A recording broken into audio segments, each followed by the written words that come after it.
الحمد لله الذي هدانا لخير الأديان وما كنا لنهتدي لولا أن هدانا الله وأكمل لنا ديننا وأتم علينا نعمته ورضي لنا الإسلام دينا فلا نعبد ولا نستعين إلا إياه أشهد أن لا إله إلا الله وحده لا شريك له وأشهد أن سيدنا محمدا عبده ورسوله أرسله بالحق بشيرا ونذيرا يا أيها الذين آمنوا اتقوا الله حق تقاته ولا تموتن إلا وأنتم مسلمون يا أيها الناس اعبدوا ربكم الذي خلقكم من نفس واحدة يا أيها الناس اتقوا ربكم الذي خلقكم والذين من قبلكم لعلكم تتقون يا أيها الذين آمنوا اتقوا الله وقولوا قولا سديدا يصلح لكم أعمالكم ويغفر لكم ذنوبكم ومن يطع الله ورسوله فقد فاز فوزا عظيما أما بعد فإن خير الحديث كتاب الله وخير الهدي هدي محمد صلى الله عليه وسلم وشر الأمور محدثاتها وكل محدثة بدعة وكل بدعة ضلالة وكل ضلالة في النار قال الله سبحانه وتعالى في كلامه المجيد أعوذ بالله من الشيطان الرجيم هو الذي جعل لكم الأرض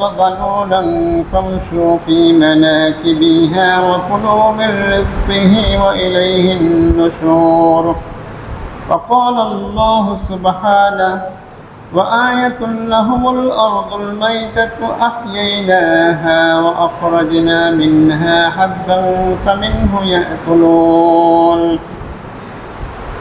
وقال الله سبحانه فلينظر الإنسان إلى طعامه أنا صببنا الماء صبا ثم شققنا الأرض شقا فأنبتنا فيها حبا وعنبا وقضبا وزيتونا ونخلا وحدائق غلبا وفاكهة وأبا متاعا لكم ولأنعامكم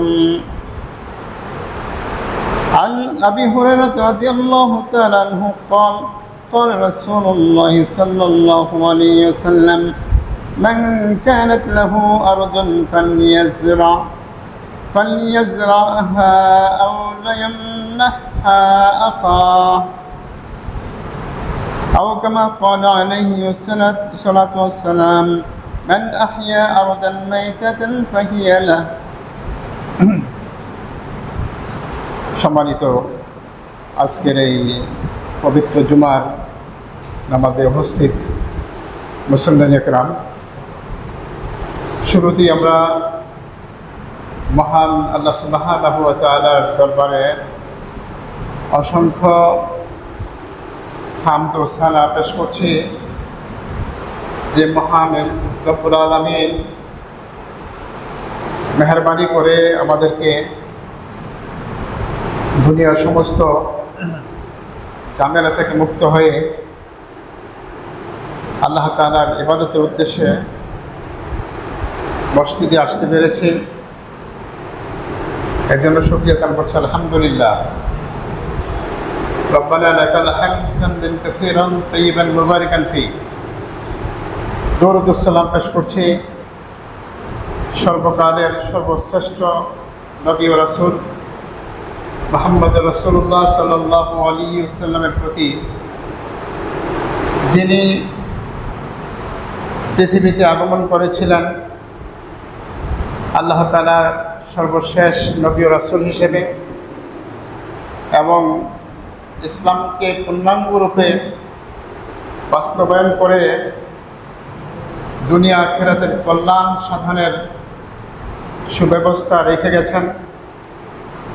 পরকালে তিনি আমাদের জন্য সুপারিশ করবেন, নাজাতের ওসিলা হবেন। সেই নবীর প্রতি দরুদ ও সালাম পেশ করছি সাল্লাল্লাহু আলাইহি ওয়াসাল্লাম। সম্মানিত ভাইরা, আমাদের আজকের জুমার খুতবার আলোচ্য বিষয় হচ্ছে বৃক্ষ চারা রোপণ ও চাষাবাদের গুরুত্ব ফজিলত সম্পর্কে। যেহেতু বাংলাদেশে প্রতি বছর জুন জুলাই আসলে জাতীয়ভাবে বৃক্ষরোপণ সম্পর্কে জাতীয় উৎসব পালিত হয়। আর এই বিষয়টা একটা গুরুত্বপূর্ণ বিষয়, খুবই গুরুত্বপূর্ণ বিষয় মনে করি আমি, এবং আজকের আলোচনা থেকে হয়তো সেটা কিছু হবে উপলব্ধি করা যাবে। তো এই বিষয়ে সচরাচর কথা বলা হয় না। তো আজকের এই বিষয়টি যেহেতু আমি বাছাই করেছি, যেহেতু এখন প্রতি বছরই একটা মৌসুম থাকে, তো এই জুন জুলাই সাধারণত আকাশ মেঘাচ্ছন্ন থাকে, বৃষ্টি হয়। বৃষ্টির মাধ্যমে আল্লাহ তাআলা এই জমিনকে উর্বর করেন এবং মানে শস্যাদি এবং বৃক্ষরোপণের ব্যাপারে মোটামুটি একটা উপযুক্ত সময়। সেই জন্যে আজকের আমাদের এই বিষয়ে আমরা কোরআন সুন্নাহর আলোকে যা কিছু জানবো, বুঝবো, তা মানার বা আমলে আনার চেষ্টা করব ইনশাআল্লাহ। আমাদের সমাজে বিভিন্ন প্রতিষ্ঠানে, স্কুল কলেজ বা শিক্ষা প্রতিষ্ঠানে শেখানো হয় যে মানুষ এক সময়ে মূর্খ ছিল, তারা এই বসবাস করার মতো বাড়িঘর তৈরি করতে পারতো না, পাকিয়ে খানা দানা ব্যবস্থা করতে পারতো না, ফলে কাঁচা ফলমূল খেয়ে জীবন ধারণ করত। তারপরে তারা কাপড় চোপড় পরিধান করতে পারতো না, গাছের লতা পাতা, বিভিন্ন পশুর চামড়া, এগুলোর মাধ্যমে তাদের লজ্জা নিবারণ করত। এই ধরনের কথা সমাজবিজ্ঞানে পড়ানো হয়। যারা এগুলি পড়ায় নিশ্চয়ই তারা জানে না যে মানব জাতির সূচনা মূর্খতা দিয়া, অসভ্যতা দিয়া শুরু হয়নি। কোরআন সুন্নাহর ন্যূনতম জ্ঞান যদি তাদের থাকতো, তাহলে এই সমস্ত বই মুসলমানদের জন্য পাঠ্যপুস্তক হয়ে শিক্ষা প্রতিষ্ঠানে এগুলো পড়ানো হতো না। কারণ এগুলো সম্পূর্ণ কোরআন ও হাদিসের সাথে সাংঘর্ষিক। যারা কোরআনুল কারীম কয়েক পৃষ্ঠ পড়েছে তারাও এটা জানে যে আল্লাহ রাব্বুল আলামিন পৃথিবীতে সর্বপ্রথম মানুষ হিসেবে আদম আলাইহিস সালামকে পাঠিয়েছেন। আল্লাহ তাআলা আদম আলাইহিস সালামকে সমস্ত জ্ঞান শিক্ষা দিয়েছেন। 2-3 পৃষ্ঠা বললেই এই কথাগুলো পাওয়া যাবে যে আদম আলাইহিস সালামকে, তিনি পৃথিবীর প্রথম মানুষ, তাকে সমস্ত জ্ঞান বিজ্ঞান শিক্ষা দেওয়া হয়েছে। কিয়ামত পর্যন্ত মানুষ যত জ্ঞান বিজ্ঞান জানবে সেগুলো সবই তার মধ্যে ছিল, আদম আলাইহিস সালামের ভিতরে ছিল। কিন্তু যারা কোরআন সুন্নাহর সাথে কোনো সম্পর্ক রাখে না, তারা এই বিষয়গুলো না জানার কারণে তাদের লিখিত পাঠ্য বই, সমাজ বই, সমাজ বিজ্ঞান, এগুলো আমাদের দেশের মুসলমান ছাত্রদেরকে শেখানো হচ্ছে, পড়ানো হচ্ছে। তো আমরা পরিষ্কার জানি যে আদম আলাইহিস সালাম পৃথিবীর প্রথম মানুষ।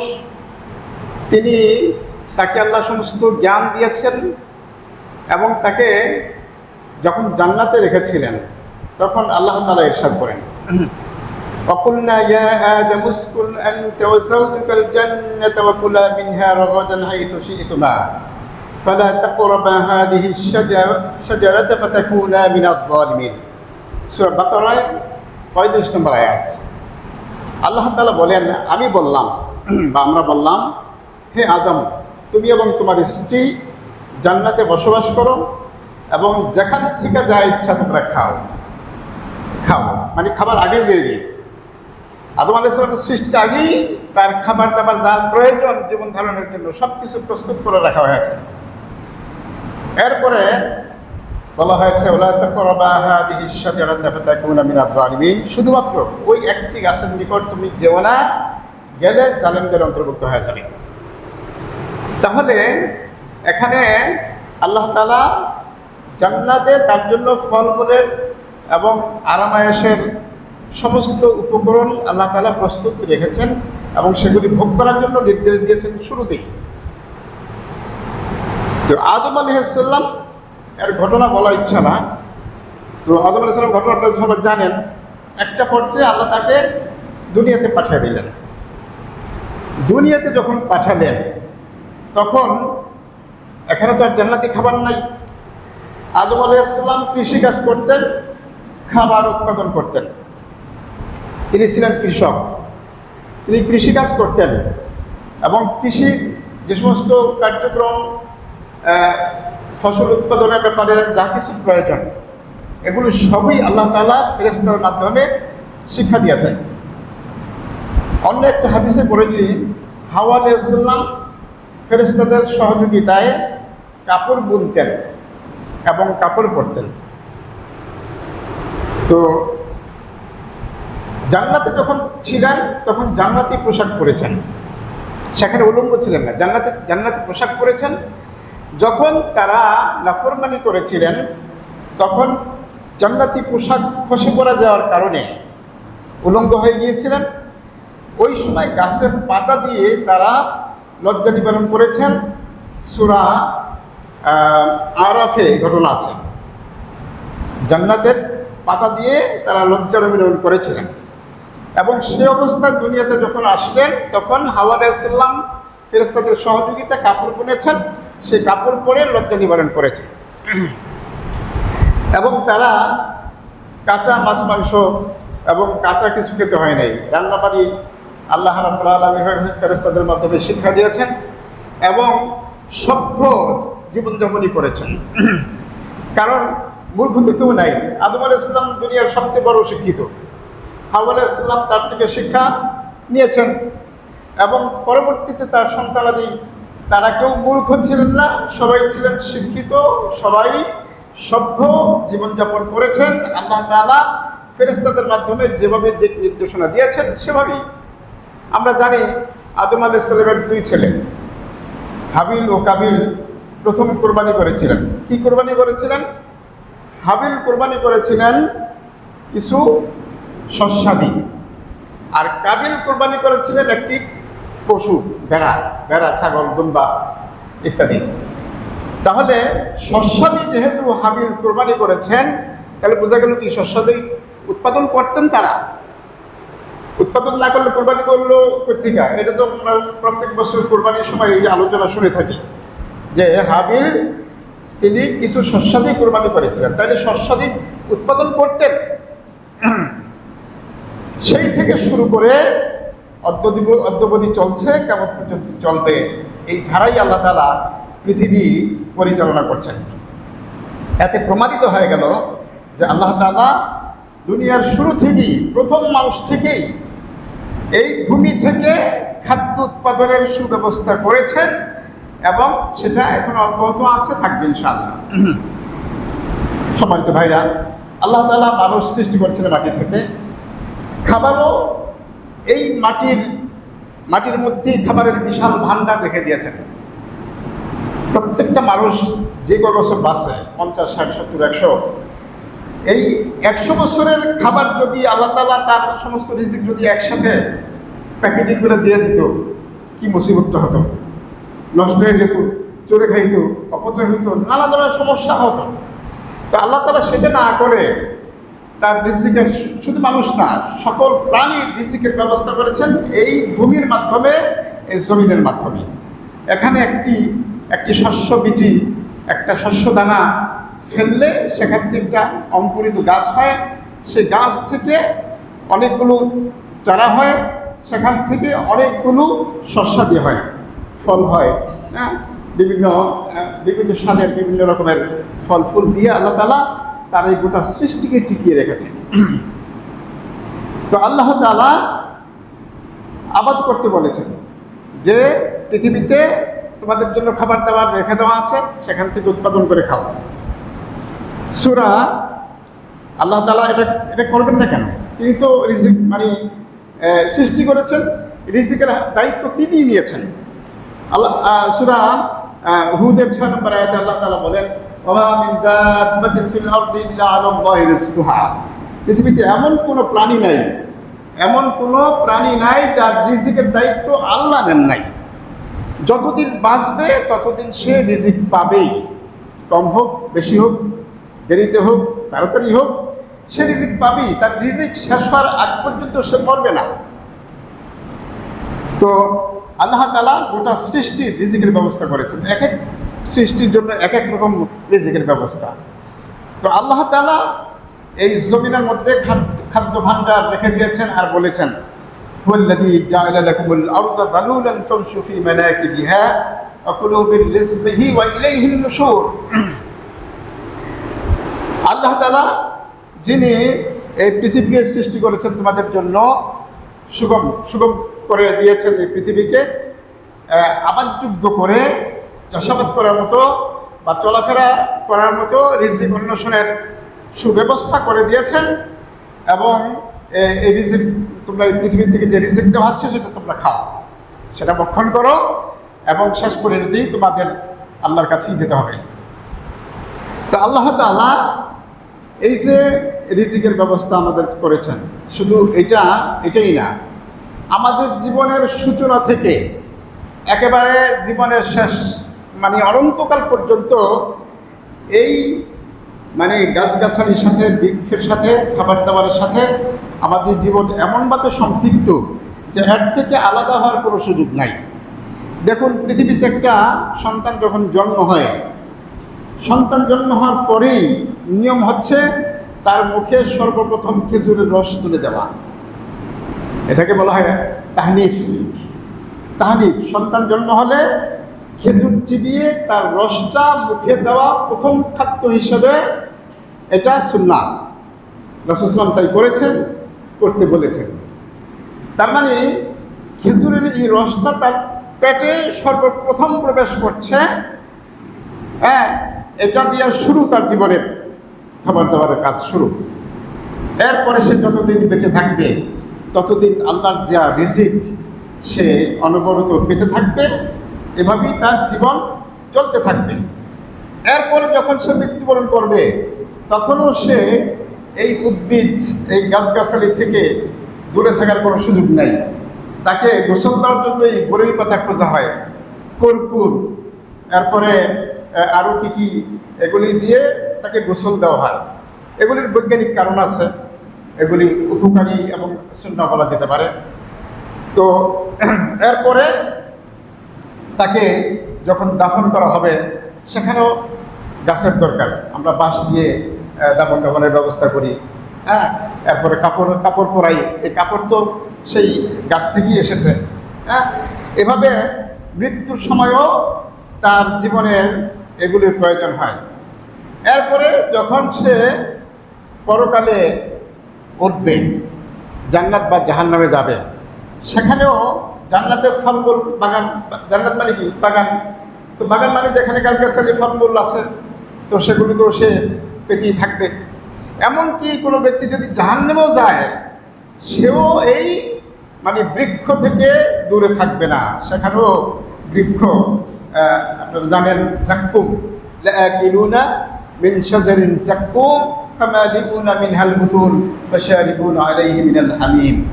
সেখানেও জাক্কুম গাছ খেতে দেওয়া হবে জাহান্নামে, অত্যন্ত তিক্ত তিক্ত, আঠালো, কাটা এবং খুবই কষ্টদায়ক। এটা গলার ভিতরে এমনভাবে আটকাবে যে বেরো হবে না, ভিতরে ঢুকবে না। এটা একটা আযাব হিসেবে সেদিন সে জাক্কুম গাছ খাইতে বাধ্য হবে। তাহলে মানুষের জীবনের অনন্তকালের সাথে সম্পৃক্ত হচ্ছে এই গাছগাছালি, এবং এই গাছগাছালির সাথে আমাদের জীবনের অনেক মিল আছে, অনেক দিক থেকে আছে। যেমন ধরেন বাংলাদেশে একজন মানে বিশিষ্ট জ্ঞানী ব্যক্তি, আপনারা চিনবেন, কি জগদীশ চন্দ্র বসু। তিনি সর্বপ্রথম বলেছিলেন যে গাছের প্রাণ আছে, উদ্ভিদের প্রাণ আছে, এই কথা তিনি সর্বপ্রথম বলেছিলেন। দুনিয়ার সমস্ত জ্ঞানীগুণীরা এই কথা শুনে হাসাহাসি করছে, তারা বিদ্রুপ করেছে, কৌতুক করেছে যে গাছের প্রাণ, কিসের গাছের প্রাণ আছে। শেষ পর্যন্ত প্রমাণিত হলোই, অল্প দিনের মধ্যেই প্রমাণিত হয়ে গেল যে এই জগদীশচন্দ্র বসু যেই কথাটা বলেছিল এটা চিরন্তন সত্য, এটা অস্বীকার করার কোনো সুযোগ নাই। এবং সেই গাছের জীবন আছে। শুধু তাই না, এই গাছ বা উদ্ভিদ এগুলো খায়, খাওয়া দাওয়া করে, শিকড়ের মাধ্যমে খাওয়া দাওয়া করে।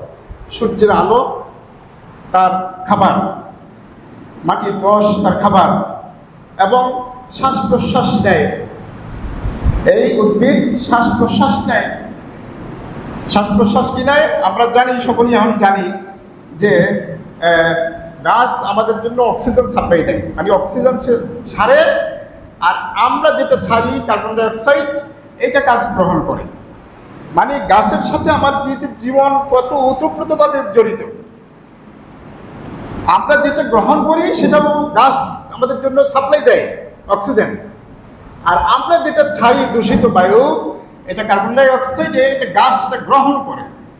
ফলে পরিবেশ থাকে অত্যন্ত চমৎকার, সুন্দর, আমাদের জন্য বাসযোগ্য একটি সুন্দর পরিবেশ আল্লাহ তাআলা এইভাবে সৃষ্টি করে রেখেছেন। যেখানে গাছগাছালি কম সেখানে গরম বেশি, যেখানে গাছগাছালি বেশি সেখানে গরম কম, ঠান্ডা এবং আবহাওয়া ভালো, স্বাস্থ্যকর। বিজ্ঞান এখন প্রমাণ করে দেখেছে যে একটা আম গাছ, বড় সাইজের একটা আম গাছ যদি কারো বাড়িতে থাকে, তাহলে ৫-৭ জন মানুষের সারা বছরের অক্সিজেন সাপ্লাইয়ের জন্য এটাই যথেষ্ট। তাহলে এটা বাতাসের মাধ্যমে সমস্ত মানুষ এই অক্সিজেন পাচ্ছে, যেটা আমাদের জীবন ধারণের সবচেয়ে গুরুত্বপূর্ণ একটা বিষয়। অক্সিজেন না থাকে মানুষ বাঁচবে? কোনো প্রাণী বাঁচবে না। এটা আসছে গাছ থেকে।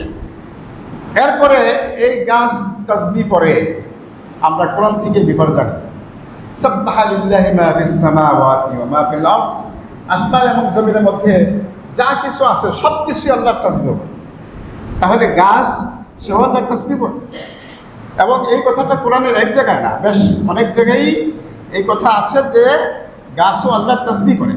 হাদিস থেকে আমরা জানি রাসূল করিম সাল্লাল্লাহু আলাইহি ওয়াসাল্লাম একবার 2 কবরের মাঝখান দিয়ে যাওয়ার সময় সেখানে খেজুরের ডাল ভেঙে 2 কবরের মধ্যে পুঁতে রেখেছিলেন এবং বলেছিলেন যতক্ষণ এটা তাজা থাকবে আশা করা যায় যে এর কারণে তাদের কবরে আযাব লাঘব করা হবে। হ্যাঁ, তাহলে গাছের যে প্রাণ আছে এবং সে তাসবিহ করে, এটা প্রমাণিত কথা, সত্য কথা, আল্লাহ রাসূল বলেছেন। শুধু তাই না, গাছ কান্না করে। শুনতে অবাক লাগলেও আপনারা হয়তো জানেন, রাসূল করিম সাল্লাল্লাহু আলাইহি ওয়াসাল্লাম যখন এই মেহরাব ছিল না, তখন একটা খেজুরের কাণ্ডের সাথে হেলান দিয়ে তিনি খুতবা দিতেন। তো একটা পর্যায়ে এক মহিলা বললেন, ইয়া রাসূলুল্লাহ, আমি যদি আপনাকে একটা মিম্বার বানিয়ে দেই আপনার খুতবার জন্য, তাহলে কেমন হয়? রাসূল সাল্লাল্লাহু আলাইহি ওয়াসাল্লাম বলেন, ভালো, তুমি যদি করতে পারো করো। এরপরে একটা মিম্বার তৈরি করে দেওয়া হলো, যাতে যার উপর দাঁড়িয়ে রাসূল সাল্লাল্লাহু আলাইহি ওয়াসাল্লাম খুতবা দেবেন। সেখানে যেদিন থেকে তিনি খুতবা দেওয়া শুরু করলেন মেম্বারে উঠে দাঁড়িয়ে, সেই দিন থেকে ওই খেজুর গাছের যে কাণ্ড, সে কান্না শুরু করে দিল। এমন কান্না যে সাংঘাতিকভাবে, মানে ফুপিয়ে কান্না শুরু করে দিল। এরপর রাসূল সাল্লাল্লাহু আলাইহি ওয়াসাল্লাম মিম্বার থেকে নেমে তার গায়ে হাত বুলিয়ে দিলেন, তার কান্না থেমে গেল। আরও একটি হাদিসে আছে যে রাসূল সাল্লাল্লাহু আলাইহি ওয়াসাল্লাম বললেন, যদি আমি তাকে সান্ত্বনা করতাম তাহলে তার কিয়ামত পর্যন্ত তার কান্না থামতো না। এই হাদিস আছে সহিহা নাসিরউদ্দিন আলবানীর যে সহিহা যে হাদিসের গ্রন্থ, সেখানে 3193 নম্বর হাদিস এবং 3131 নম্বর হাদিসে, এই দুটি হাদিসে এই বর্ণনা আছে। সহিহ হওয়ার ব্যাপারে কোনো সন্দেহ নাই। তাহলে গাছে যে কান্না করে আমরা এই হাদিস থেকে জানলাম। গাছ ব্যথাও পায়, গাছ ব্যথাও পায়, ব্যথা পায় এটা ইলেকট্রিক যন্ত্রের মাধ্যমে। তারা মানে প্রচণ্ড গরম পানির মধ্যে গাছের শিকড় দিয়ে তারা তার সেই কান্নার আওয়াজও শুনতে পেয়েছে। বিজ্ঞানের যুগে এগুলি আমার অনেক সহজ হয়ে গেছে। রাসূল সাল্লামকে একাধিকবার সালাম দিয়েছে গাছ, সালাম দিয়েছেন। তারা নাকি রাসূল সাল্লামকে চিনতেন এবং কোনো কোনো সাহাবীর ক্ষেত্রেও এই ধরনের কথা জানা যায়। গাছ কথা বলবে এ ব্যাপারে অনেকগুলো হাদিসই আছে। ঈসা আলাইহিস সালামের সময়ে যখন ইহুদি খ্রিস্টান সহ সমস্ত অমুসলিমদের বিরুদ্ধে মুসলমানরা যখন যুদ্ধ করবে এবং অমুসলিমদের পরাজয়ের একটা পর্যায়ে এসে যার পিছনে লুকাবে ইহুদি খ্রিস্টান বা অমুসলিমরা, সেখান থেকে আওয়াজ উঠে আসবে। গাছের পিছনে পলালে গাছ থেকে বলবে যে, হে মোমেন, এই এখানে একটা ইহুদি আছে, তাকে হত্যা করো, এখানে একটা খ্রিস্টান আছে, তাকে হত্যা করো। এবার পরিষ্কার কণ্ঠে গাছ কথা বলবে। তাহলে এর থেকে প্রমাণিত হয় যে আমাদের মানুষের সাথে এই গাছের যথেষ্ট ভালো মিল আছে। কুরআনুল কারীমে একটা কালিমাতুন তয়্যিবা, কালিমাতুন তয়্যিবা একটা আয়াত আছে। সেখানে পবিত্র কালেমা, পবিত্র মানে ভালো গাছের মতো সাথে উদাহরণ দেওয়া হয়েছে। তারপরে খারাপ কালিমা খারাপ গাছের সাথে তুলনা করা হয়েছে। যে এই আয়াতটা আমার এই মুহূর্তে মনে পড়ছে না। তো এভাবে কালিমাতুন তয়্যিবা কালিমাতুন খাবিসা হিসেবে কোরআনে এই বক্তব্য রয়েছে। রাসূল করিম সাল্লাল্লাহু আলাইহি ওয়াসাল্লাম একদিন বললেন মজলিসে যে, মুসলিম এমন একটা গাছ আছে, মুসলিম গাছ, যার পাতা ঝরে না। বলো তো সে গাছটি কি? সবাই অবাক, কেউ বলতে পারছিল না। তো আব্দুল্লাহ ইবনে ওমর রাদিয়াল্লাহু তাআলা আনহু, তিনি ছিলেন বয়সে অনেক ছোট, তিনি এটা জানতেন কিন্তু বলতে পারছিলেন না, যেহেতু তিনি বয়সে কম ছিলেন সেজন্য তিনি এটা বলতে পারছিলেন না। পরে ওমর রাদিয়াল্লাহু তাআলা বললেন যে, বাবা, আমি তো এটা জানতাম কিন্তু আমি বলি নাই, এই যেহেতু আমি সবার চেয়ে ছোটো, বেয়াদবি হয়ে যায় কিনা সেজন্য। ওমর রাদিয়াল্লাহু তাআলা বললেন, তুমি যদি সেদিন বলতে তাহলে আমি এত খুশি হতাম যে যেটা ভাষা প্রকাশ করার মতো না। তো সেটা কি? সেটা হচ্ছে খেজুর গাছ। খেজুর গাছ এই ব্যাপারে বুখারী মুসলিম সহ অনেকগুলো কিতাবে এই খেজুর গাছকে মুসলিম গাছ হিসাবে আল্লাহ রাসূল বলেছেন, উল্লেখ করেছেন। এবং সহিহার মধ্যে এটাও আছে যে এই গাছের পুরো অংশটাই ব্যবহারযোগ্য, উপকারী, কল্যাণকর। এর কোনো একটি অংশ ফেলে দেওয়ার মতো না। আমরা জানি খেজুর পাতা দিয়ে রাসূল মসজিদে নববীর ছাদ দিয়েছেন। আগের দিনে ঘরবাড়ি খেজুর পাতা দিয়েই বানাইতেন। এরপরে ওই যে ওমর রাদিয়াল্লাহু তাআলার কবিতা আছে, খেজুর পাতার প্রসাদ তোমার বারে বারে গেছে খুশি। তো খেজুর পাতা দিয়ে তারা ছাদ দিতেন, খেজুরের কাণ্ড দিয়ে তারা পিলারের কাজ করতেন। এরপরে ওই যে কী বলে, খেজুরের যে মূল মানে কাণ্ড, সেটার ভিতর থেকে যে শ্বাস, রাসূল সাল্লাল্লাহু বালিশ বানিয়ে শুইতেন, ঘুমাইতেন। এরপরে এর ফল তো মানে সবচেয়ে অত্যন্ত সুস্বাদু খাবার। এভাবে মুসলিম গাছ হিসেবে, এবং আরও সবচেয়ে বড় একটা বৈশিষ্ট্য যেটা খেজুর গাছের, সেটা হলো যে খেজুর গাছ কখনো মানে ভাঙে না, গোড়া সহ উঠেও যায় না। এটা এমন একটা গাছ। মুসলমান হিসেবে বলা হয়েছে এই কারণে যে মুসলমান কখনো ভেঙে পড়বে না, হতাশ হবে না। মুসলমান বিপদ আপদে সবসময় সে মাথা উঁচু করে দাঁড়িয়ে থাকবে। তো এভাবে খেজুর গাছকে মুসলমান গাছ হিসেবে উল্লেখ করেছে। এবং শস্যাদি যে শস্যের গাছ, মানে শস্যের যে কি বলে শীষ, এই শীষের সাথে তুলনা করেছেন একটা হাদিসে যে এটা হলো মোমেন গাছ। কারণ বিপদ আপদে ঝড় তুফান যখন আসে তখন এই নরম শস্যের গাছগুলো এদিক সেদিক দোল খায়, এদিকে পরে ওদিকে পরে আবার সোজা হয় দাঁড়া একটা সময়। মোমেনটাও বিপদ আপদে একটু এদিক সেদিক হলেও কিন্তু একটা পর্যায়ে আবার সে দিনের উপর অবিচল অটল হয়ে দাঁড়িয়ে থাকে। কাফের গাছ হিসেবে, মুনাফিক গাছ হিসেবে বলা হয়েছে দেবদারু গাছ, বড় সাইজের যে গাছগুলো, তাল গাছ এই জাতীয়, যেগুলো মানে বড় ধরনের ঝড় আসলে শুধু ভাঙে না, একবার মূল সহ উঠে যায়। কাফেরদের বৈশিষ্ট্য হচ্ছে এরকমই যে তাদের ইমান হচ্ছে নড়ে বড়ে, বড় ধরনের বিপদ আসলে তারা সারেন্ডার করে, জীবন বাঁচানোর জন্য তারা অনেক কিছু করে। কিন্তু মুসলমানদের স্বভাব এটা না। এরপরে ইহুদি গাছ আছে একটা, এটা গারকাত বলা হয়, মুসলিম শরীফে বলা হয়েছে গারকাত। এই গারকাত এক প্রকার গাছ, এই গাছের পিছনেই ইহুদিরা লুকাবে ঈসা আলাইহিস সালামের সময় যে যুদ্ধ হবে সেই যুদ্ধের সময়। সব গাছে কথা বলবে কিন্তু এই গাছে কথা বলবে না। সব গাছই বলবে যে এখানে একটা ইহুদি আছে, খ্রিস্টান আছে, আর মার, কিন্তু এই গারকাত যে গাছ সে বলবে না। এই জন্য আল্লাহ রাসূল বলছেন এটা হচ্ছে ইহুদি গাছ, হ্যাঁ, ইহুদিদের সমর্থনে। তো এইভাবে গাছের মধ্যে আরও আছে খুনি গাছ আছে, খুনি রাক্ষসে গাছের মানে মানে মানে সীমানায় যদি আপনি চলে আসেন আপনাকে সে গ্রাস করবে, একেবারে চুষে পুরা বেনিশ। রাক্ষসে গাছ আছে মরুভূমিতে, দিকদর্শন গাছ আছে, দুই দিকে দুইটা পাতা উত্তর দক্ষিণে সবসময় থাকে। মরুভূমিতে যেন মানুষ হারিয়ে না যায়, আল্লাহ তাআলা এই জন্য এই গাছ সৃষ্টি করে দিয়েছেন। এরকম গাছের সাথে মানুষের সাথে অনেক দিক থেকে মিল আছে এবং মানুষের কল্যাণের জন্যই আল্লাহ তাআলা এই গাছগাছালি সৃষ্টি করে রেখেছেন। সম্মানিত ভাইরা, এই বৃক্ষরোপণ জরুরি কেন? বৃক্ষরোপণ, চাষাবাদ এটা জরুরি কেন? আমাদের জীবনের মৌলিক চাহিদাগুলো সবই এগুলির মাধ্যমে পূর্ণ হয়। যেমন ধরেন অক্সিজেন তো আছেই, এরপরে খাবার না খেয়ে তো বাঁচার কোনো উপায়ই নাই। আর এই খাবার আসে জমিন থেকে, অর্থাৎ এই খাবারের মধ্যে আছে পানীয় আছে, তেল আছে, মশলা আছে, লাকড়ি আছে, এগুলি সবই মানুষের জন্য বেঁচে থাকার জন্য উপযোগী। এরপরে খাদ্য, বস্ত্র, আমরা যে কাপড় পোশাকপাতি পরি এগুলো তুলা থেকে হয়, আর তুলা থেকে কাপড় হয়, অর্থাৎ গাছের সাথে আমাদের মানে সম্পর্ক একেবারে মানে নিত্যদিনের। এরপরে বাসস্থান তৈরি করতে গেলে সেখানেও বিভিন্ন ফার্নিচার সহ বিভিন্ন আসবাবপত্র এই গাছ থেকেই আমরা পাই।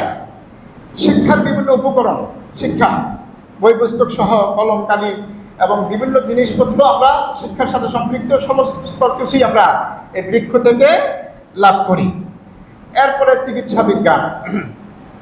চিকিৎসা বিজ্ঞানের মধ্যে বিশেষ করে একটা দীর্ঘ সময় পর্যন্ত হোমিও, হামদর্দ, ইউনানি, আয়ুর্বেদিক সহ বিভিন্ন ধরনের চিকিৎসা এই উদ্ভিদ থেকেই আল্লাহ তাআলা আমাদের জন্য ব্যবস্থা করে দিয়েছেন। এখনও সেগুলো মানে মানুষের জন্য উপকারী এবং ক্ষতি থেকে আমাদেরকে বাঁচানো হয়। গাছ থেকে ফুল হয়, সেই ফুলের সৌরভ আমরা সবাই ভালোবাসি। এই ফুল থেকে আতর হয়, বিভিন্ন আতর, অনেক দামি দামি আতর আছে, ফুল থেকে হয়। এই ফুল থেকে ভ্রমরা মৌমাছি মধু সংগ্রহ করে আমাদের জন্য বাসায় জমা রাখে, আর সেই মধু আমাদের জন্য সকল রোগের আরোগ্য। আল্লাহ তাআলা বলেছেন শেফা, কোরআনুল কারীমে মধুকে শেফা বলেছেন। তাহলে আল্লাহ রোগ সৃষ্টি করেছেন, তিনি শেফার ব্যবস্থাও করে দিয়েছেন। উন্নত যত খাবার দাবার সব কিছু আমরা এই উদ্ভিদ থেকে পেয়ে থাকি। সম্মানিত ভাইরা, তো এই কারণে এই দিক বিবেচনা করে আমাদের বৃক্ষরোপণ না, বৃক্ষের চারা রোপণ। আমাদের দেশে এই শব্দটা মনে হয় ভুল প্রয়োগ, আমি মনে করি। বৃক্ষ তো হচ্ছে বড় গাছ, আর বৃক্ষের চারা হচ্ছে ছোট গাছ। বড় বৃক্ষ সাধারণত কেউ লাগায় না, ছোটটাই লাগায়, এটাই সহজ। তো বৃক্ষ চারা রোপণ এটা বছরে একদিন জাতীয়ভাবে এই দিবস উদযাপিত হলেও মূলত সারা বছরই চাষাবাদ করা হয়, ফল বাগান টাগান তৈরি করা হয়। এগুলির মাধ্যমে আমরা আমাদের জীবনের অনেক কিছু এর মাধ্যমে আমরা পেয়ে থাকি। সেজন্য প্রতি ইঞ্চি জমি যেন অনাবাদি না থাকে সেদিকে আমাদেরকে দৃষ্টি দিতে হবে। আমরা এখানে যারা শহরে থাকি তারা তো অত জমি জমা শহরে থাকে না, তবে আমরা অধিকাংশই গ্রাম থেকে আসা। গ্রামে প্রত্যেকেরই গ্রামে একটা বাড়ি আছে, জায়গা জমি আছে, এবং সেখানে যেন কোনো জায়গা জমি মানে অনাবাদি না থাকে সেদিকে অবশ্যই চেষ্টা করতে হবে। কারণ আল্লাহ তাআলা এই পৃথিবীকে খাদ্য ভাণ্ডার হিসাবে প্রস্তুত করে রেখেছেন। আপনি একটি বীজ বপন করবেন, সেখান থেকে আল্লাহ তাআলা অনেকগুলো দেবেন। হ্যাঁ, তো এই জন্য আমরা যদি এই চাষাবাদ না করি অথবা জমিটাকে বৃক্ষরোপণ বা এগুলি উৎপাদনের ব্যবস্থা না করি, এটা হবে আমাদের জন্য নিয়ামতকে অস্বীকার করা, নিয়ামতকে অবজ্ঞা করা। বাংলাদেশেও অনেক অনাবাদি জমি আছে, এগুলি যদি আবাদ করা হয় তাহলে আশা করা যায় যে আমাদের যতটুকু অভাব অনটন রয়েছে সেগুলো অনেক দূর হয়ে যাবে। আল্লাহ তাআলা সূরা ইয়াসিনে বলেছেন, ওয়ায়াতুল লাহুমুল আরদুল মাইতা ওয়ায়াতুল লাহুমুল আরদুল মাইতাতু আহইয়াইনাহা ওয়া আখরাজনা মিনহা হাব্বান ফামিনহু ইয়াকুলুন। এই জমিন হচ্ছে আল্লাহ তাআলার এক নিদর্শন। এই মৃত জমিনকে আল্লাহ তাআলা জিন্দা করেন। আল্লাহ তাআলা বলেন যে আমি এই মৃত জমিনকে জিন্দা করি। কি দিয়ে জিন্দা করি? বৃষ্টির পানি। আমরা বজ্রপাতকে খুব ভয় করি। এই বজ্রপাতের মধ্যে রয়েছে কোটি কোটি টাকার মেডিসিন। বজ্রপাতের মাধ্যমে মেঘে এটা মিশ্রণ হয় এবং সে বৃষ্টি যখন পৃথিবীতে নেমে আসে তখন জমিন উর্বর হয়। বহু জায়গায়, কোরআনের বহু জায়গায় বলা হয়েছে যে এই বৃষ্টির পানি যখন জমিনে পড়ে তখন জমিন উর্বর হয় এবং ফসলাদি ভালো হয়। আমাদের দেশে আমরা কীটনাশক ব্যবহার করি, এটা জমির জন্য ক্ষতিকারক, কিন্তু বৃষ্টির পানি ক্ষতিকর প্রমাণিত না। এবং বৃষ্টির পানি এটাকে বারাকা বলা হয়েছে কোরআনে। আপনি এই পানি যদি পান করেন তাহলে এর মাধ্যমে আপনি অবশ্যই উপকার পাবেন। এর চেয়ে ডিস্টিল ওয়াটার, আমরা যেটা বিশুদ্ধ পানি যেটা বলি, এর চেয়ে বিশুদ্ধ পানি আপনি কোথাও পাবেন না। একটা বোতলে আপনি 1 বছর যদি ফেলে রাখেন এটা বিকৃত হবে না, এটার মধ্যে জীবাণু আসবে না এবং কোনো রকমের ক্ষতিকারক কিছু এর মধ্যে প্রবেশ করবে না। আল্লাহ তাআলা এটাকে বারাকা বলেছেন কোরআনে। অতএব এই বৃষ্টির পানির মাধ্যমে আল্লাহ তাআলা কি করেন? জমিটাকে উর্বর করেন। এরপরে আমরা যখন আমরা তো ফসল উৎপাদন করি না, আমরা শুধু বীজ বপন করি। এরপরে বীজটা যখন আল্লাহ তাআলা যখন এই বীজ থেকে জমিন বিদীর্ণ করে একটি অঙ্কুর মানে হয়, চারা হয়, তখন এটাকে আমরা সেবা যত্ন করি, একটা পরিচ্ছন্ন মানে করি, সেবা যত্ন করি, লালন পালন করি, সেবা যত্ন করি। এতটুকু আমাদের কাজ, বীজ বপন করা আর এর মানে আগাছা বা কি বলে পরিষ্কার পরিচ্ছন্ন রাখা, হ্যাঁ, এইটুকু আমরা করি। আমরা তো বীজ থেকে অঙ্কুর গজাতে পারি না, আমরা তো সেই অঙ্কুরটাকে বিশাল গাছে পরিণত করতে পারি না, সেই গাছ থেকে ফুল ফল এগুলো তো আমাদের দ্বারা সম্ভব না। এগুলি কে করেন? আল্লাহ তাআলা করেন। কোরআনে একাধিক জায়গায় এই কথাগুলো আছে। সূরা ওয়াকিয়ার মধ্যে আল্লাহ তাআলা বলেছেন, আফারাআইতুম মা তাহরুসুন, তোমরা যে বীজ বপন করো তোমরা কি লক্ষ্য করেছো যে সেটা কিভাবে অঙ্কুরিত হয়? আনতুম তাজরাউনাহু আম নাহনুজ জারিউন, তোমরা মানে উৎপাদন করো নাকি আমি উৎপাদন করি? উৎপাদন কে করে? মানে অঙ্কুরিত কে করে? তোমরা করো না আমি করি? অবশ্যই আল্লাহ তাআলা করেন। লাউ নাশাউ বলে যে আল্লাহু হুদামান ফাদান্তুম তাফাক্কাহুন, আল্লাহ তাআলা বলেন আমি যদি ইচ্ছে করি তাহলে এই ফল ফসল এগুলিকে আমি মানে বিনাশ করে দিতে পারি, ধূলিসাৎ করে দিতে পারি এবং দেনও আল্লাহ তাআলা। কোরআনে এরকম কিছু ঘটনাও আছে আমরা জানি। আল্লাহ তাআলা দেন, ফল ফসল দেন, আবার আমাদের এই অপরাধের কারণে, পাপের কারণে, নাফরমানির কারণে এগুলো আল্লাহ তুলেও নেন। অষ্টশী বন্যার সময় আমি গ্রামে ছিলাম, তো আমাদের এই 5-7 দিন পরেই মানে ধান কাটা শুরু হয়ে যেত। ওই সময়ে বাঁধ ছুটে গেল, মতলবে বিশাল বাঁধ। এই বাঁধ ছুটে গেল, বাঁধ ছুটে যাওয়ার কয়েক ঘন্টার মধ্যে জমিনের উপরে মানে মানে ইয়ে করার 8-10 হাত পানি হয়ে গেল। জমিনের উপরে 8-10 হাত পানি হয়ে গেল কয়েক ঘন্টার মধ্যেই। সমস্ত পাকা ধান, প্রায় অর্ধ পাকা ধানগুলো একেবারে সব মানে ডুবে গেল। কারো কারো বাড়ির ছাদ মানে উপরে ছাদটা শুধু দেখা যেত, আর পুরা বাড়ি সব কিছু তলে গেছে। চারদিকে যে বাঁধ, এই বাঁধের রাস্তায় মানুষ, উপর থেকে বৃষ্টি পড়ে, নিচে তো পানি আছেই। এভাবে কি যে একটা দুরবস্থা, মানে কয়েক ঘন্টার মধ্যে মানুষের চোখের সামনে তার রিজিক, তার খাবার এগুলি তলিয়ে গেল। জীবন ধারণ নিয়ে প্রশ্ন, কোথায় থাকবে, কই যাবে, কি করবে। মানুষ মরে গেলে সেখানে দাফন কামনের ব্যবস্থা ছিল না, কলা গাছের ভেড়া বানিয়ে মানুষ ভাসিয়ে দিত পানিতে। এই যে দুরবস্থা, এগুলো কেন আসে? আসে আমাদের পাপের কারণে, আমাদের অন্যায় নাফরমানির কারণে। আল্লাহ দেন আবার কেড়েও নেন, এরপরেও আমাদের মতো শিক্ষা হয় না। সম্মানিত ভাইরা, এই জন্য আসুন আমরা আল্লাহ তাআলার এই বিধানকে উপলব্ধি করি। আমরা যখন খাই তখন এই খাবারের দিকে একটু নজর দিলেই তো আমরা এখান থেকে অনেক শিক্ষা পাই। আল্লাহ তাআলা বলেন, ফালইয়ানজুরিল ইনসানু ইলা তুআমি, তোমরা তোমাদের খাবারের দিকে, মানুষের উচিত তার খাবার দিকে তাকানো, মানুষের উচিত তার খাদ্যের দিকে তাকানো। ইন্না সাবাবনাল মাআ সাব্বা, আমরা পরিমিতভাবে মানে পানি বর্ষণ করি, বৃষ্টি বর্ষণ করি। সুম্মা শাকাকনাল আরদা শাক্কা, এবং অঙ্কুরিত করি সেই বীজ থেকে। ফাআমবাতনা ফিহা হাব্বা ওয়া ইনাবাম ওয়া কাদবা, সেখানে বিভিন্ন বাগান, খেজুর আঙুর সহ বিভিন্ন বাগান আমি তৈরি করে দেই। এবং সেগুলি শুধু তোমাদের খাবারই না, তোমাদের পশু যারা পশু জন্তু আছে সেগুলোরও খাবার আমি তোমাদেরকে এভাবে দান করি। তো এগুলো তোমরা চিন্তা করো, চিন্তা করলেই আল্লাহ শুকরিয়া করতে ইচ্ছে করবে। আমরা খাই, আলহামদুলিল্লাহ তো বলতে মনে থাকে না, আল্লাহ শুকরিয়া করতে ইচ্ছে করে না। অথচ আল্লাহ বলছেন যে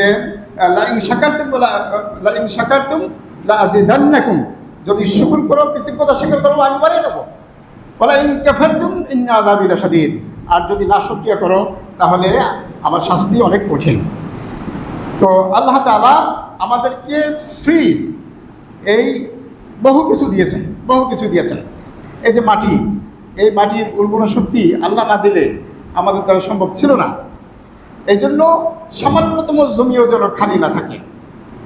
আল্লাহ তাআলা আল্লাহ রাসূল বুখারী মুসলিম হাদিসে বলেছেন, মান কানাত লাহু আরদুন ফালইয়াজরাহা আও লায়ামনাহা আখা, যার জমি আছে সে যেন এটা চাষ করে, আর যদি সে চাষ করতে না পারে সে জন্য অন্যকে আবাদ করতে দেয়। আমার জমি আছে, আমি ফালিয়ে রাখবো, এটা এই অধিকারটা আপনার নাই। আপনার জমি আছে, আপনি চাষ করবেন। যদি চাষ করতে না পারেন তাহলে যে করতে পারে তাকে দিতে হবে। এবং অনাবাদী জমি যে চাষযোগ্য আবাদযোগ্য করতে পারবে সেই তার মালিক, সেই তার মালিক। এই দুনিয়াতে আমাদেরকে ক্ষণস্থায়ী মালিক বানানো হয়েছে, ক্ষণস্থায়ী মালিক, চিরস্থায়ী মালিক না। মরে গেলে আমার মালিকানা শেষ। কিন্তু এই মালিকানা যতদিন আমার কাছে আছে, এগুলির এই নিয়ামতের অবশ্যই শুকরিয়া করা উচিত, অবশ্যই এর সঠিক ব্যবহার করা উচিত। এর ফজিলত সম্পর্কে আমরা বলতে পারি, রাসূল করিম সাল্লাল্লাহু আলাইহি ওয়াসাল্লাম বলেছেন, মা মিন মুসলিমিন ইয়াগরিসু ইয়াগরি গারসান, কোনো ব্যক্তি যদি, কোনো মুসলমান যদি কোনো চারা গাছ রোপণ করে, গাছ লাগায় বা ফসল উৎপাদন করে, এখান থেকে যা কিছু সে খাবে বা যেই খাক, ইল্লা কানা মা উকিলা মিনহু লাহু সাদাকা, সে সদকার সওয়াব পাবে। যে গাছ লাগাইলো, যে ফসল বুনলো, যে ফসল উৎপাদন করলো, সে সদকার সওয়াব পাবে যেই খাক। এটা পাখি খাক, পশু খাক, চোর খাক, ডাকাত খাক, বন্যায় অথবা বিভিন্ন প্রাকৃতিক দুর্যোগে নষ্ট হয়ে যাক, সওয়াব তার হবেই। কোন ব্যক্তির? যে ব্যক্তি এটাকে মানে আবাদ করেছে, গাছ লাগাইছে, অথবা মানে ফসল ফলাইছে, সেই ব্যক্তির জন্য সাদাকা। অতএব আমরা অনেক সময় যে গাছ লাগাইছি আমি আরেকজনের ফল খাইব কি লেগা দিতে চাই না, খাওয়াইতে চাই না, বা কোনোভাবে নিলে আমরা অনেক কঠোর হয়ে যাই। আসলে সে যে সৎকা পাচ্ছে, অন্য চুরি করে খাইলেও আপনার সৎকা, চোর খেয়ে ফেলছে কিন্তু সৎকা আপনার হচ্ছে ঠিকই।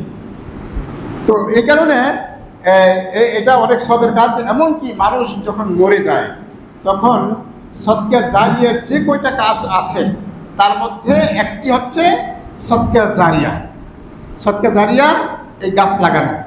মনে করেন একটা তাল গাছ, বেল গাছ, আম গাছ আপনি লাগিয়ে গেলেন, এটার ফল আপনি খেতে পারলেন না, যারাই খাবে আপনার আমল নামায় সদকা জারিয়া হিসেবে সওয়াব বসতেই থাকবে যতদিন পর্যন্ত এই গাছ টিকে থাকবে। আবু দারদা রাদিয়াল্লাহু তাআলা আনহু, তিনি বৃদ্ধ বয়স, তিনি একটি গাছ লাগাচ্ছিলেন। এটা হচ্ছে আখরুটের গাছ, আখরুট, এটা বাদাম, আখরুট বাদাম গাছ লাগাচ্ছিলেন। তো একজন দেখে বলল, আবু দারদা, তুমি তো যে গাছ লাগাইতেছো এই গাছ তুমি ফল খাই দিতে পারবে না, হ্যাঁ, কারণ এটার উপযোগী হইতে তো তুমি বাঁচবা না। তো আবু দারদা রাদিয়াল্লাহু তাআলা আনহু বললেন, দেখো আমি তো আমার লিগা লাগাই না, আমার পরে যারা বেঁচে থাকবে তারা খাবে আর আমি সব পাবো, খাবে তারা, সব পাবো আমি, হ্যাঁ, এই জন্য আমি গাছ লাগাচ্ছি। তো এই জন্য আমরা যদি মনে করি যে জাগা জারি হোক, আমি লাগাইলাম, এটা ফল আমি খাইতে না পারলেও অন্যরা তো খাবে, যারাই খাবে সৎকার সব আমার সৎকা জারিয়া হিসেবে আমার আমলনামায় আসতে থাকবে। অতএব এই কাজটি কিন্তু মানে একটা বিশাল কাজ। আপনার কয় টাকা লাগে একটা গাছ লাগাইতে? একটা চারার দাম কত? কিন্তু এর থেকে যত দিন ফল পাবে মানুষ, পশু পাখি, জীব জানোয়ার খাবে, সৎকার সব আপনার আমলনামায় আসতে থাকবে। এটা একটা বিশাল ব্যাপার। সওয়াব উপার্জনের কাজ করলেন একটু, সওয়াবের ধারাবাহিকতা বিশাল অনেক। এজন্য আমাদের যাদের জমি আছে তারা যেন অনাবাদি না রাখি, চাষাবাদ করি, গাছ লাগাই।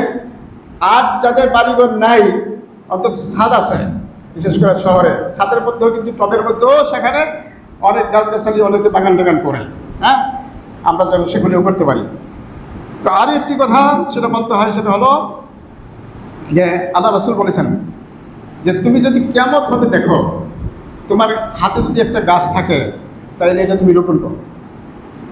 কিয়ামত যদি শুরু হয়ে গেছে, তোমার হাতে একটা গাছ আছে, রাসূল সাল্লাল্লাহু আলাইহি ওয়াসাল্লাম বললেন তুমি এটা রোপণ করো, তাড়াতাড়ি রোপণ করো, হ্যাঁ, এটা বাঁচবে না কি হইব এটা তোমার দেখার বিষয় না, এটা ফল খাওয়া যাবে কি যাবে না এটা তোমার দেখার বিষয় না, তোমার কাছে আছে লাগাই দাও, হ্যাঁ।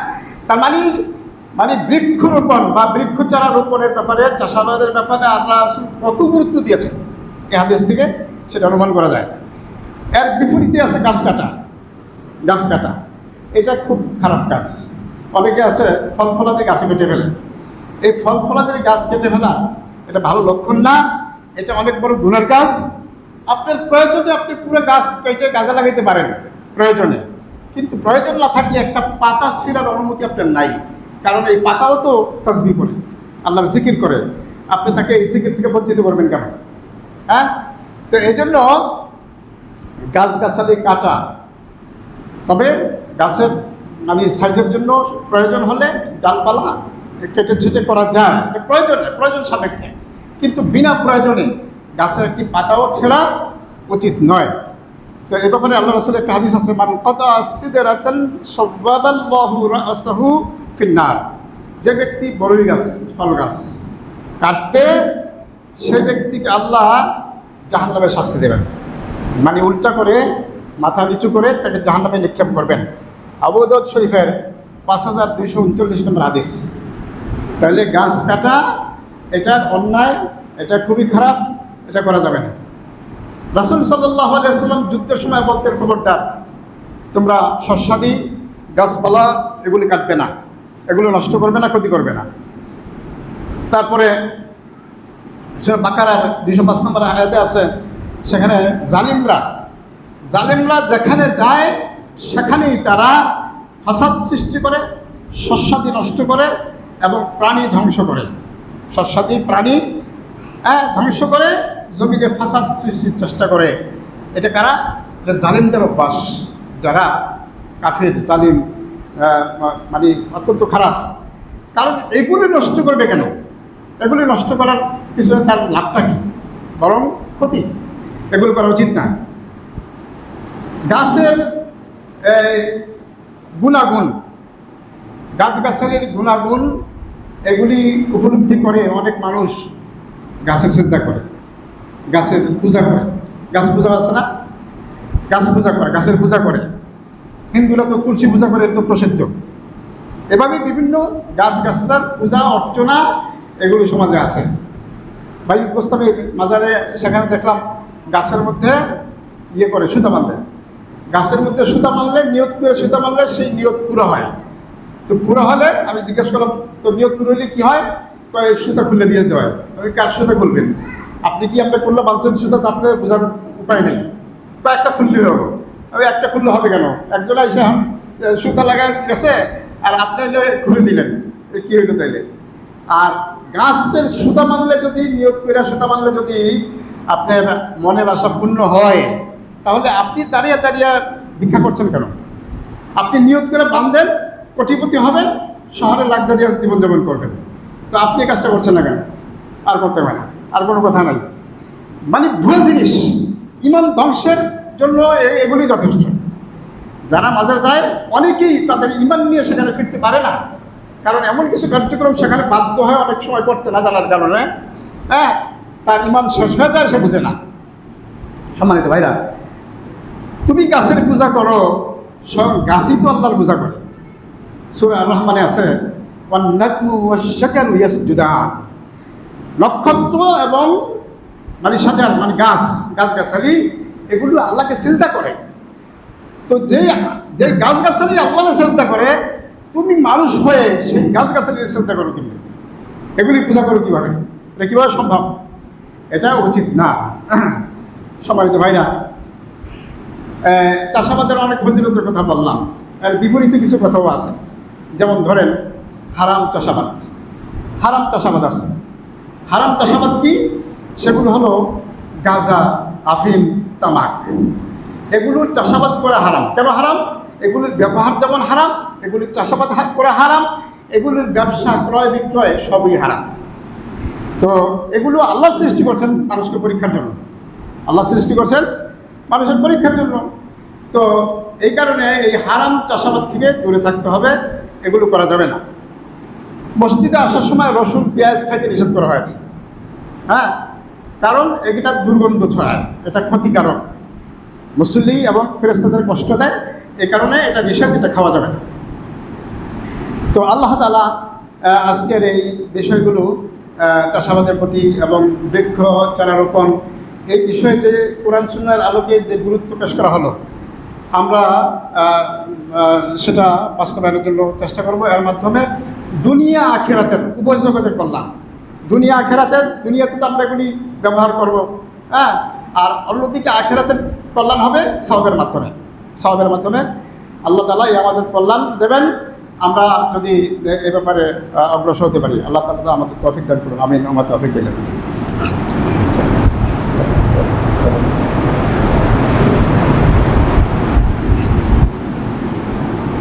الحمد لله نحمده ونستعينه ونستغفره ونؤمن به ونتوكل عليه ونعوذ بالله من شرور أنفسنا ومن سيئات أعمالنا من يهده الله فلا مضل له ومن يضلل فلا هادي له أشهد أن لا إله إلا الله وحده لا شريك له وأشهد أن محمدا عبده ورسوله أرسله بالحق بشيرا ونذيرا يا أيها الذين آمنوا أنفقوا من طيبات ما كسبتم ومما أخرجنا لكم من الأرض ولا يتموا الخبيث منه تنفقون। সূরা বাকারা 267 নম্বর আয়াত। আল্লাহ তাআলা ইরশাদ করেন যে, হে ইমানদারগণ, তোমরা পবিত্র জিনিস যেটা তোমরা উপার্জন করো এবং জমিন থেকে আমি যেটা তোমাদেরকে মানে রিজিক হিসেবে দান করি, সেগুলি থেকে তোমরা খরচ করো, দান করো, খরচ করো, আর মন্দ জিনিস তোমরা খরচ করো না। তো আপনারা সবাই জানেন যে ফসলের যাকাত দিতে হয়। এটার আলাদা একটা পরিভাষা আছে, সেটা হচ্ছে ওসর। ওসর যেই ফসল, ফল উৎপাদন করতে কোনো খরচ লাগে না, সেচ লাগে না, সার কীটনাশক ইত্যাদি এগুলি কিছুই লাগে না, সেই সমস্ত ফসলের 10 ভাগের 1 ভাগ ওসর হিসেবে, জাকাত হিসেবে দিতে হয়। আর যদি খরচ পড়ে, মানে কী বললাম, মানে যদি বৃষ্টির পানিতে অথবা বর্ষার পানিতে উৎপাদন হয়, তাহলে 20 ভাগের 1 ভাগ ওসর দিতে হবে। আর যদি সার, কীটনাশক, সেচ ইত্যাদির মাধ্যমে ফসল উৎপাদন করতে হয়, তাহলে সেখানে 10 ভাগের 1 ভাগ হিসেবে যাকাত দিতে হবে। এটা হলো ফরজ। এই ফরজের ব্যাপারে আমরা সাহাবা ইকরামদের ব্যাপারে এবং আরও পরে অনেক আলিম উলামারা শুধু 10 ভাগের 1 ভাগ আর 20 ভাগের 1 ভাগ না, 3 ভাগের 1 ভাগের কথাও আছে। বুখারী শরীফে একটা হাদিস আছে যে এক ব্যক্তি জমিতে চাষ করতেছিল, কাজ করতেছিল, তারপরে ওই দেখা গেল হঠাৎ করে মেঘ ধারণ করেছে, তো এবং মেঘ থেকে একটা আওয়াজ এসেছে যে অমুকের, মানে নাম ধরে, অমুকের জমিতে বৃষ্টি বর্ষণ করো। তো এই আওয়াজটা শুনে উনি অবাক হলেন যে আকাশ থেকে কথা বলে কি। এরপরে তিনি সামনে এগিয়ে গেলেন, দেখলেন যে যেই জমিতে বৃষ্টি হচ্ছে ওই জমিতে একটা লোক কাজ করতেছে। জিজ্ঞেস করলেন, ভাই আপনার নাম কি? বললেন, আমার নাম এই, যেটা সে মেঘে শুনেছিল সেই একই নাম বললো যে আপনার নামে বৃষ্টি বর্ষণের কথা বলা হচ্ছে, কারণ কি, আপনি কি করেন? সে বলল যে আমি চাষাবাদের একটা নিয়ম মেনটেন করি, সেটা হলো আমার এই জমির থেকে যে ফসল উৎপাদন হয় এই ফসলটাকে 3 ভাগ করি। 1 ভাগ আমি নিজে খাই, 1 ভাগ আমি আবার মানে চাষ করার জন্য মানে বীজ টিজ সহ আনুষঙ্গিক খরচ করি, আর 1 ভাগ আমি আল্লাহ রাস্তা দান করি।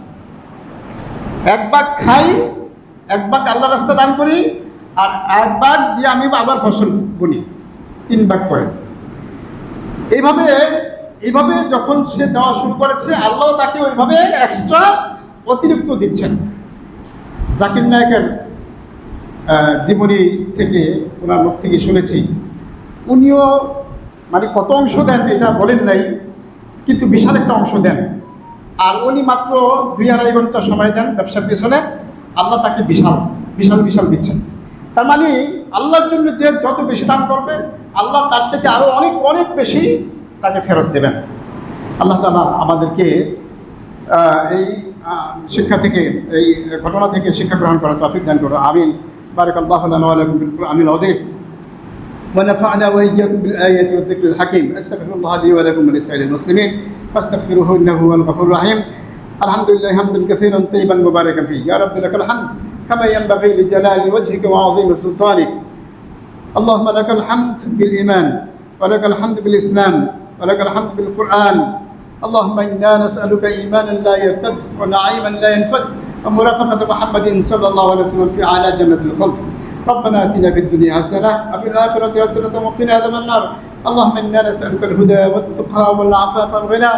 اللهم اغفر لحينا وميتنا وشاهدنا وغائبنا وصغيرنا وكبيرنا وذكرنا وأنثانا.